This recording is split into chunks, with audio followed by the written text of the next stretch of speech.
What is up, everybody? Mr. Curtis here. Welcome to this part on the unit on the Cold War. This is a little reprieve or difference from the Soviet Union and the United States, kind of going head to head, but it does connect. This is on the Chinese Communist Revolution and its impact.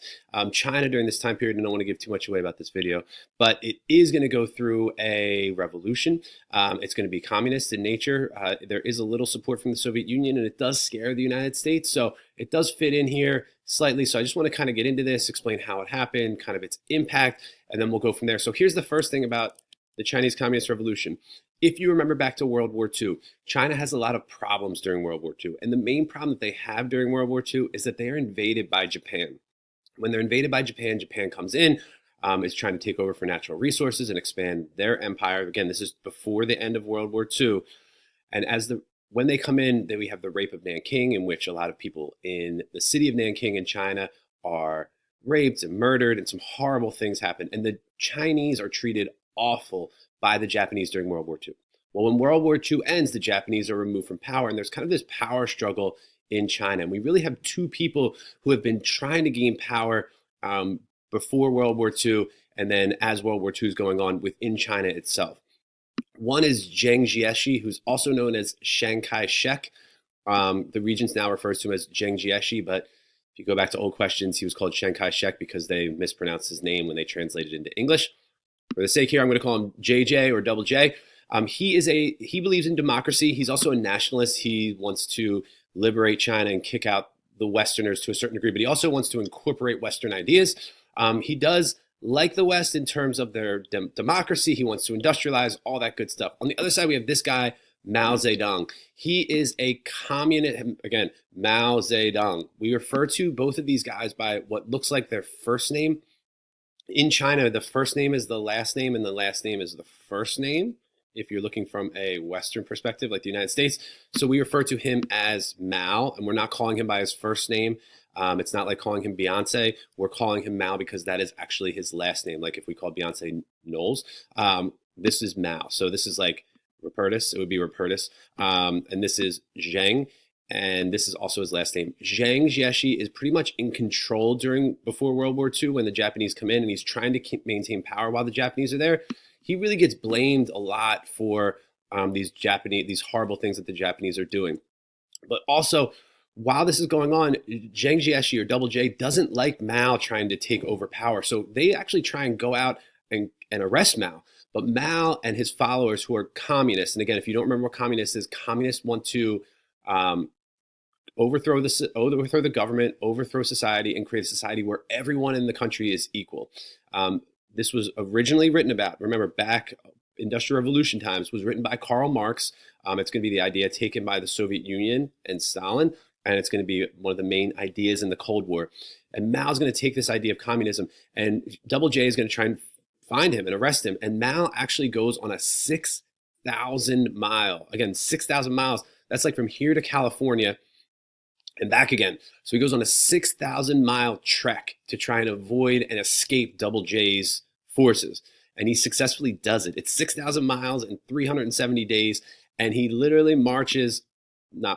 he goes from this area and his followers all the way up into this region up here in northern China trying to escape their forces. A lot of his followers die along this long march.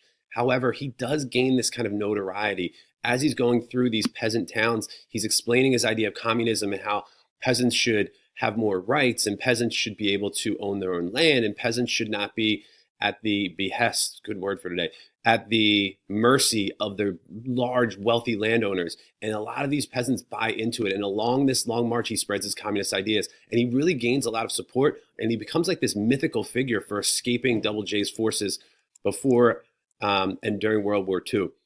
In the end, when the war is over in 1945, there's still this struggle for power, and Mao eventually becomes victorious, and the communists actually beat and defeat Double J's forces. They kick out Double J's forces. They kick out the democratic government and send them down here to an island, right over here, down here to this island called Taiwan. And all the democratic people go and are forced to flee into this island of Taiwan, which is going to come up a little later. But When the communists win, they set up equality for all. Women are going to gain significant equality. They're going to be given equal job opportunities and educational opportunities, which is a pretty big deal because in China, if you remember back in Chinese history, Confucianism really made women lower than men.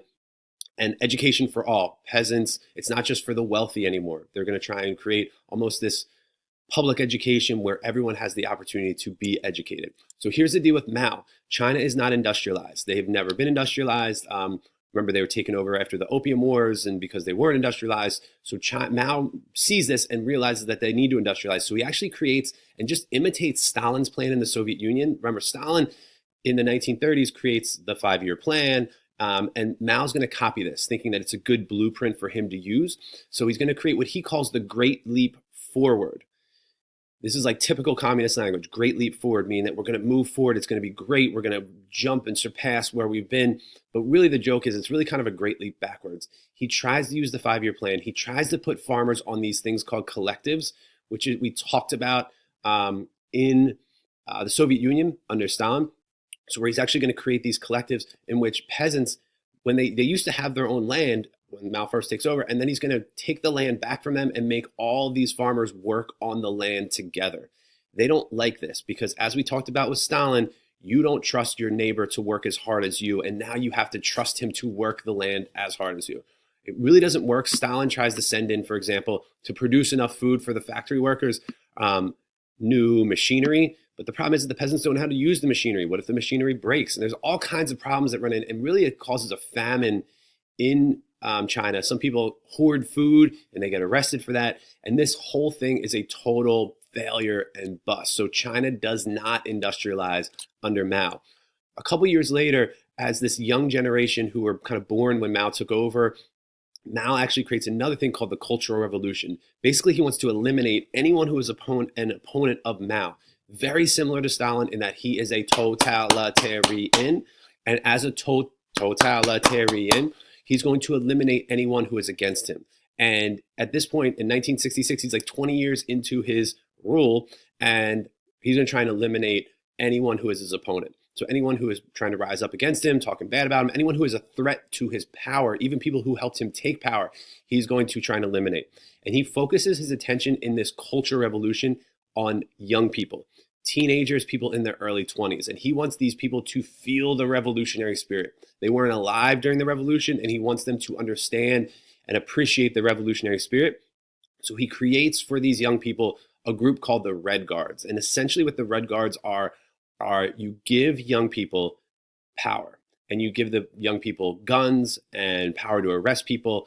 And essentially he gives a bunch of teenagers and people in their early 20s basically police badges and guns. And he says, anyone who is an opponent of me, anyone who talks bad about me, go out and arrest. And these young people are going to go out and arrest people like me.